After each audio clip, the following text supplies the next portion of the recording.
شروع اللہ کے نام سے جو نہایت مہربان اور بے حد رحم والا ہے۔ اے محمد صلی اللہ علیہ وسلم، ان سے کہو میں اپنی ذات کے لیے کسی نفع اور نقصان کا اختیار نہیں رکھتا۔ اللہ ہی جو کچھ چاہتا ہے وہ ہوتا ہے، اور اگر مجھے غیب کا علم ہوتا تو میں بہت سے فائدے اپنے لیے حاصل کر لیتا اور مجھے کبھی کوئی نقصان نہ پہنچتا۔ میں تو محض ایک خبردار کرنے والا اور خوشخبری سنانے والا ہوں، اور ان لوگوں کے لیے جو میری بات مانیں۔ وہ اللہ ہی ہے جس نے تمہیں ایک جان سے پیدا کیا اور اس کی جن سے اس کا جوڑا بنایا تاکہ اس کے پاس سکون حاصل کرے۔ پھر جب مرد نے عورت کو ڈھانک لیا تو اسے ایک خفیف سا حمل رہ گیا، جسے لیے لیے وہ چلتی پھرتی رہی۔ پھر جب وہ بوجھل ہو گئی تو دونوں نے مل کر اللہ اپنے رب سے دعا کی کہ اگر تو نے ہم کو اچھا سا بچہ دیا تو ہم تیرے شکر گزار ہوں گے۔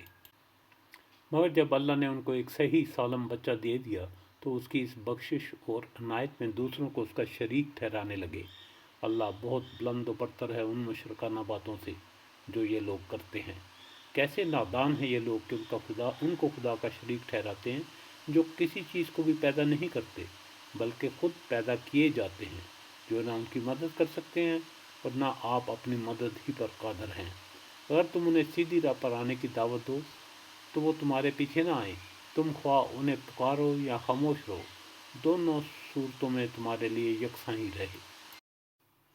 تم لوگ خدا کا چھوڑ کر جنہیں پکارتے ہو وہ تو محض بندے ہیں جیسے تم بندے ہو۔ ان سے دعائیں مانگ دیکھو، یہ تمہاری دعاؤں کو جواب دیں اگر ان کے پاس بارے میں تمہارے خیالات صحیح ہیں۔ کیا یہ پاؤں رکھتے ہیں کہ ان سے چلیں؟ کیا یہ ہاتھ رکھتے ہیں کہ ان سے پکڑیں؟ کیا یہ آنکھیں رکھتے ہیں کہ ان سے دیکھیں؟ کیا یہ کان رکھتے ہیں کہ ان سے سنیں؟